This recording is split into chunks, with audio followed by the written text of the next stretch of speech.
ನೋಡ್ರಿ, ನಾನು ಈಗಾಗಲೇ ಅಸೆಂಬ್ಲಿಯಲ್ಲಿ ಹೇಳಿದ್ದೀನಿ, ಡಿ ಕೆ ಶಿವಕುಮಾರು ಬೇರೆ ಥರ ಕಾಂಗ್ರೆಸ್ ಲೀಡರ್ ಅಲ್ಲ. ಅವ್ರದ್ದು ಜಾಯಮಾನನೇ ಒದ್ದು ಕಿತ್ಕೊಳೋ ಜಾಯಮಾನ ಅವ್ರದ್ದು ಯಾವಾಗೂ. ಈಗ ಕುಂಭಮೇಳಕ್ಕೆ ಹೋಗಬೇಡ ಅಂತ ಹೇಳಿದ್ರು ಖರ್ಗೆ ಅವರು, ಹೋದರು. ಏನು ಮಾಡಿದ್ರು ಅವರು? ಏನು ಮಾಡಿದ್ರು? ಪ್ರಧಾನಮಂತ್ರಿನ ಭೇಟಿ ಮಾಡಿದ್ರು. ಆಗಲೂ ಕಾಮೆಂಟ್ ಬಂತು ಎಲ್ಲ ಕಡೆ. ಒಬ್ಬ ಮಂತ್ರಿ ಹೋಗಿ ಪ್ರಧಾನಮಂತ್ರಿನ ಭೇಟಿ ಮಾಡ್ತಾರೆ ಅಂದರೆ ಅರ್ಥ ಹೇಳಿ, ಮುಖ್ಯಮಂತ್ರಿಗಳೇ ಕಷ್ಟ ಅಂಥದ್ದು ಮಂತ್ರಿ ಹೋಗಿ ಭೇಟಿ ಮಾಡಿದ್ರು. ಏನು ಮಾಡಲಿಲ್ಲ ಇವರು. ಅಲ್ಲಿ ಉತ್ತರ ಪ್ರದೇಶದ ಮುಖ್ಯಮಂತ್ರಿನ ಹಾಡಿ ಹೊಗಳಿದ್ರು. ಈ ಥರದ ಅರೇಂಜ್ಮೆಂಟನ್ನು ನಾನು ನೋಡೋಕ್ಕೆ ಸಾಧ್ಯ ಇಲ್ಲ, ಒಳ್ಳೆ ಅರೇಂಜ್ಮೆಂಟ್ ಮಾಡಿದ್ದಾರೆ ಅಂತ. ಅಲ್ಲಿ ಉಳಿದವರೆಲ್ಲ ಕಾಂಗ್ರೆಸ್ ಅವರು ಟೀಕೆ ಮಾಡಿದರು. ನೀರು ಸರಿ ಇರಲಿಲ್ಲ, ಟೆಂಟ್ ಸರಿ ಇರಲಿಲ್ಲ, ಅಲ್ಲಿ ಫೈರ್ ಇಂಜನ್ ಸರಿ ಇರಲಿಲ್ಲ, ಕುಡಿಯೋ ನೀರು, ಇವೆಲ್ಲ ಕಾಮೆಂಟ್ಗಳಾಗ್ತವೆ. ಆದರೆ ಡಿ ಕೆ ಶಿವಕುಮಾರ್ ಎಲ್ಲವೂ ಸರಿ ಇದೆ, ನಾನು ಮಾರ್ಕ್ಸ್ ಕೊಡೋದಾದರೆ ಇದಕ್ಕೆ ಫಸ್ಟ್ ಕ್ಲಾಸ್ ಮಾರ್ಕ್ಸನ್ನು ಕೊಡ್ತೀನಿ ಅಂತ ಹೇಳಿದ್ರು. ಏನು ಮಾಡಿಲ್ಲ.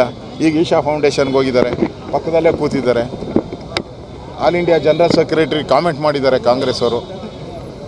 ಕಾಮೆಂಟ್ ಮಾಡಿದ್ರೆ ಏನು ಉಪಯೋಗ ಆಗಲ್ರಿ. ದಮ್ ಇದ್ದರೆ ನಿಮಗೆ ಕಾಂಗ್ರೆಸ್ ಅವ್ರಿಗೆ ಸಸ್ಪೆಂಡ್ ಮಾಡಿ. ಹೆಂಗಾರೆ ಡಿ ಕೆನ ಸಸ್ಪೆಂಡ್ ಮಾಡ್ತೀರಾ? ಮಾಡಿ ನಾವ್ಯಾಕೆ? ಈಗ ನಮ್ಮ ಪಕ್ಷದ ಆ ಥರ ಯಾವುದನ್ನು ಕೂಡ ಅವ್ರ ಜೊತೆ ಮಾತಾಡಿರೋಂಥ ಸೂಚನೆ ನಮಗಂತೂ ಇಲ್ಲ. ಫಸ್ಟು ಅವರು ಕಾಂಗ್ರೆಸ್ಸಿಂದ ಸಸ್ಪೆಂಡ್ ಮಾಡಲಿ, ಮುಂದೆ ನೋಡೋಣ ಏನು ಮಾಡೋದು, ಮುಂದೆ ನೋಡೋಣ. ಡಿ ಕೆ ಶಿವಕುಮಾರ್ ಅವರು ಕರ್ನಾಟಕದ ಏಕನಾಥ್ ಶಿಂದೆ ಆದರೆ ಒಪ್ಕೊಳ್ತೀರಾ? ಗ್ಯಾರಂಟಿ. ಅವ್ರು ಶಿಂದೆನೆ. ಯಾಕೆ ಆದರೆ ಅಂತ ಹೇಳ್ತೀಯ? ಅವರು ಶಿಂದೆನೆ, ಆದರೆ ಅಂತ ಹೇಳ್ಬೇಡಿ, ಶಿಂದೆನೆ. ನೋಡೋಣ ರಾಜಕೀಯ ಏನೇನು ನಡೀತೋ. ಫಸ್ಟ್ ಕಾಂಗ್ರೆಸ್ ಅವರು ಈ ರಿಯಾಕ್ಷನ್ ಏನು ಮಾಡ್ತಾರೋ ನೋಡೋಣ. ಅದ್ರ ಮೇಲೆ ನಮ್ಮ ಕೇಂದ್ರದ ನಾಯಕರಿದ್ದಾರೆ, ಕೇಂದ್ರದ ನಾಯಕರು ತೀರ್ಮಾನ ತಗೊಂತಾರೆ. ನಾವು ರಾಜ್ಯ ಮಟ್ಟದಲ್ಲಿ ಯಾವುದೇ ತೀರ್ಮಾನವನ್ನು ತೆಗೆದುಕೊಳ್ಳಲ್ಲ.